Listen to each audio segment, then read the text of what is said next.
بسم اللہ الرحمن الرحیم۔ ابتدا کی من اللہ تعالیٰ کے نام سے جو تنہا عبادت کے لائق ہے۔ آپ اور میں اس چیز کی گواہی دیتے ہیں کہ محمد صلی اللہ علیہ وسلم اس کے آخری نبی اور رسول ہیں۔ آپ اور میں اس چیز پہ بھی کمیٹڈ ہیں کہ علم کا ماخذ قرآن مجید اور اس تک پہنچنے کا رستہ میرے نبی کی سنت۔ الحمدللہ ہمارا جو ٹرو ڈیفینیشن آف اسلام اور کوالٹی کمیونیکیشن ود چائلڈ کا جو وہ ہے کورس ہے، بہت اچھا چل رہا ہے۔ نئی سے نئی چیزیں لوگ سیکھ رہے ہیں، ہمیں خود ریسرچ کا بہت موقع مل رہا ہے۔ انشاءاللہ تعالیٰ وہ اپلوڈ بھی ہوگا۔ بہت بڑے بڑے لیکچرز ہیں، اس وجہ سے بھی ڈال نہیں رہا، ایڈٹ ہونے میں ٹائم لگ جاتا ہے، لیکن اس میں سے چھوٹی چھوٹی چیزیں نکال کر میں ابھی لاگ میں شامل کرتا جا رہا ہوں۔ جیسا کہ آپ نے سنا، میں نے کل سب کانٹیننٹ میں بولا کہ ڈسپلن آف دعا، تو بہت ساری چیزیں جو تھیں وہ لوگوں کو سمجھ میں آئیں، بہت ساری ڈسپلن لوگوں کو سمجھ میں آئے، تو اسی میں سے ایک ایکسٹرا پوائنٹ میں آج بھی لاگ میں بولنے جا رہا ہوں۔ میں نے اس میں سمجھایا تھا کہ قرآن ہدایت کے لیے آیا تھا، قرآن کوئی میڈیکل کی کتاب نہیں ہے، قرآن کوئی جادو ٹونے کی کتاب نہیں ہے۔ جو قرآن کمپلیٹ کوڈ آف لائف ہے، ایک ایک چیز کے اندر ہدایت دیتا ہے وہ کہ کیسے زندگی گزارنی ہے۔ تو میں نے انہیں سمجھایا کہ قرآنی آیتوں سے ہدایت لی کیسے جاتی ہے، اور وہ ان میں سے میں نے ان کو بہت ساری آیتیں نکال کے سمجھائی، اور بقیہ میں نے کہا کہ ہم ڈسکس کرتے رہیں گے۔ اسی میں ایک کل کے جو تھا ڈسپلن آف دعا، اس میں ایک چیز ان کو سمجھا رہا تھا میں کہ حلال اور حرام کا فرق کیا ہوتا ہے، اور حرام کھانے سے توبہ کی تو میں بتا رہا تھا کہ حرام کھانے سے توبہ کی توفیق بھی نہیں ہوتی ہے۔ تو ان میں سے کسی نے کہا کہ جی ہم تو حرام نہیں کھاتے۔ میں نے کہا آپ لوگ اپنی کھانا پینا اٹھنا بیٹھنا دوستی یاری سب کو اس دھیان میں رکھیں۔ پھر میں نے ان کو وہ سمجھایا، جب شراب حرام ہو گئی تھی تو آپ اس آیتوں کی تفسیر پہ ذرا غور کیجئے گا۔ شراب لانے والا، شراب دھونے والا، شراب بنانے والا، جس برتن میں شراب پی جا رہی ہے، جس دسترخوان پہ شراب پی جا رہی ہے، تمام کی تمام چیزوں کو حرام قرار دے دیا گیا تھا۔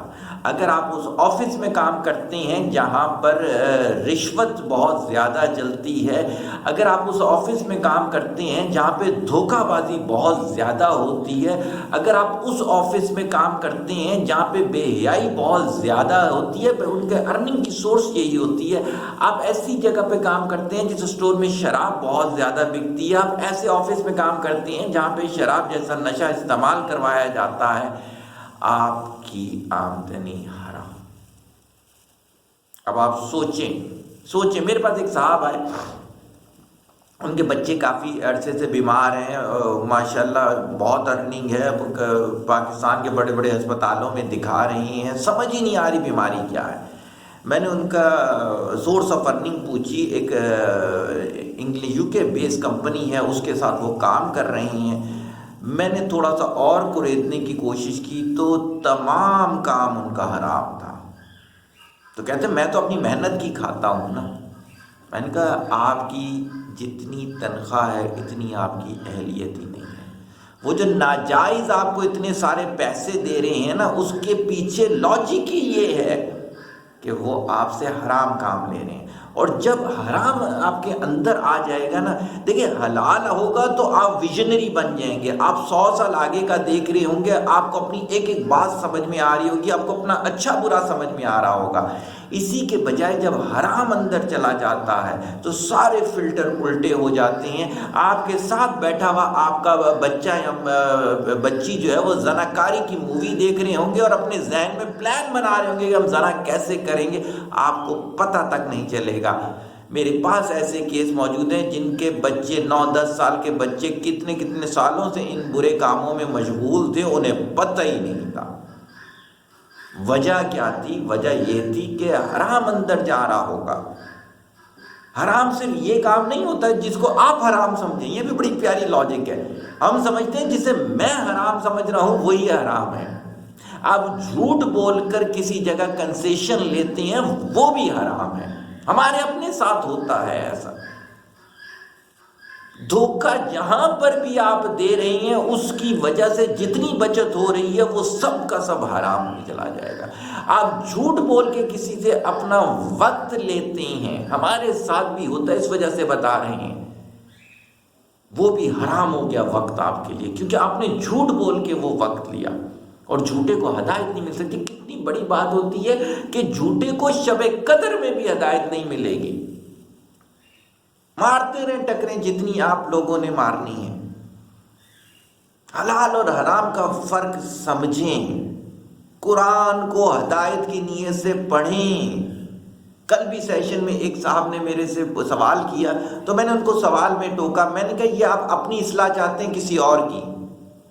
کہتے ہیں کسی اور کی۔ میں نے کہا جب آپ اپنی اصلاح ہی نہیں چاہتے تو کسی اور کی اصلاح کیسے ہوگی؟ ہمیں دوسروں میں ہزار کیڑے نظر آ رہے ہوتے ہیں، اپنے کیڑے پتہ ہی نہیں چل رہے ہوتے۔ اشفاق احمد صاحب کی والدہ نے کہا تھا اپنے بارے میں سچ بولنا سیکھو، دنیا خود بخود صحیح ہو جائے گی۔ تو آج میں آپ کو جو اس ویلاگ میں بتانے جا رہا ہوں، حلال چیز کروڑ گنا اوپر ہے حرام چیز سے۔ میں نے بہت ہی چھوٹا فگر بول دیا، کروڑ، اس سے بڑا فگر بولنا چاہیے ہے مجھے۔ حلال کا 100 روپیہ حرام کے ارب سے بھی اوپر ہے۔ حلال کے ایک جوڑا حرام کے 100 برانڈڈ جوڑوں سے بھی اوپر ہے۔ حلال کا ایک سادہ سا موبائل، کیوں موبائل جس کو بہت سستا آپ لوگ سمجھتے ہیں، حرام کے آئی فون سے کروڑوں گنا بہتر ہے۔ حلال کے پیسوں سے کمائی ہوئی جھکی حرام کی کمائی ہوئی کوٹھیوں سے کروڑوں گنا بہتر ہے۔ کبھی فرق سمجھیے گا حلال اور حرام کا۔ ایسی ہی باتیں کرتے ہوئے دماغ میں آ گیا، اگر کسی کا جائز وقت کسی اور کو دے دو، ماں کو جو وقت دینا ہے وہ دوستوں کو دے دو، جو بیوی بچوں کو وقت دینا ہے وہ فلموں کو دے دو، یہ بھی وقت حرام ہو گیا آپ کے ساتھ۔ جب تک آپ کسی علم والے مینٹور کے ساتھ وقت نہیں گزاریں گے، خدا کی قسم نہیں سمجھ میں آئے گا کہ حلال حرام ہوتا کیا ہے۔ زندگیاں اسی طرح سے بے سکون رہیں گی، اسی طرح سے ارد گرد وہ پریشانیاں رہیں گی جو آپ کا پیسے پہ ایمان بڑھا دیں گی۔ یہ جن کے میں بتا رہا ہوں بچے وغیرہ بہت بیمار ہوتے ہیں تو ان کا ایمان پیسے پہ اور بڑھ گیا، ارے میرے پاس یہ پیسے نہ ہوتے تو میں ادھر خان سے علاج کیسے کرواتا۔ اللہ کے نیک بندوں کو یہ آزمائش ملتی ہی نہیں ہے، کبھی دیکھیے گا۔ ڈاکٹر ناصر کے ساتھ ایک دفعہ وقت گزرا تو انہوں نے میرے سے کہا، اللہ تعالیٰ خوش رکھے، کافی عرصہ ہو گیا ملاقات نہیں ہے، کہتے ہیں صغیر پی ایچ ڈی ڈاکٹر تھے، MBBS نہیں تھے، کہتے ہیں صغیر 44 ایئر ہو گئے ہیں کبھی ڈاکٹر کے پاس نہیں گیا، الحمدللہ۔ کبھی حلال اور حرام کو عشاء کی نماز کے بعد یا تہجد میں کبھی یہ اکیلے بیٹھ کے اللہ سے خود پوچھ لینا کہ تمہارے اندر حلال کتنا ہے، حرام کتنا ہے، صاف سمجھ میں آ جائے گا۔ چھوٹی چھوٹی بیماریاں ہوتی ہیں، یقین کیجئے الحمدللہ 5 منٹ کی وہ بیماری ہوتی ہے کہ اگر وہ 5 منٹ بیٹھے ساتھ تو وہ بیماری درست ہو جائے۔ میں فزیکلی بیماری کی بھی بات کر رہا ہوں، نفسیاتی بیماری کی بھی بات نہیں کر رہا۔ اور میرے پاس وہ خاتون اپنے بچے کو لے کر آئی، وہ پچھلے 3 سال سے علاج کروا رہے تھے، لاکھوں لگا چکے تھے، کئی گھنٹوں کا وقت لگا چکے تھے۔ ہاسپٹل میں جاؤ تو فوراً باری نہیں آ جاتی، کراچی جیسے مصروف شہر میں ٹیکسیوں میں جب جاؤ تو اتنی آسانی سے نہیں پہنچ پاتا انسان۔ میں کہہ رہا ہوں 5 منٹ کی چیز تھی وہ۔ وجہ کیا ہے؟ ہمارا سونا حرام، ہمارا اٹھنا حرام، ہمارا موبائل حرام، ہمارا جو ہے آپ کا دوائی دارو حرام۔ کیوں؟ حلال حرام کا جب پتہ نہیں ہوگا تو موسٹ پروبیبل چانس یہ ہوتا ہے کپڑے کی پاکی ناپاکی کا پتہ ہی نہ ہو۔ جیسے چھوٹا نابالغ بچہ ہوتا ہے وہ پیشاب کر دیتا ہے کپڑوں میں، اسے پتہ ہی نہیں ہے نا کہ پاکی ناپاکی کیا ہے۔ تو اس وجہ سے موسٹ پروبیبل چانس ہے کہ آپ حرام کھا رہے ہوگے.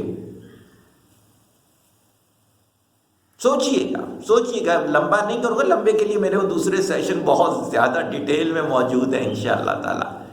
لیکن ایسے ہی کل خیال آ گیا ہے کہ میں کوشش کروں گا کہ ویلاگ میں بھی آپ کو ہدایت سیکھنا سکھاؤں کہ آیتوں میں سے کیسے لیں. پریچر میرے پاس آتے ہیں، مرد و حضرات، خواتین اور مرد، جن کو قرآن سے ہدایت نہیں آتی، بلکہ میرے پاس ویسی پریچر خواتین آتی ہیں جو ڈیٹنگ کر رہی ہیں.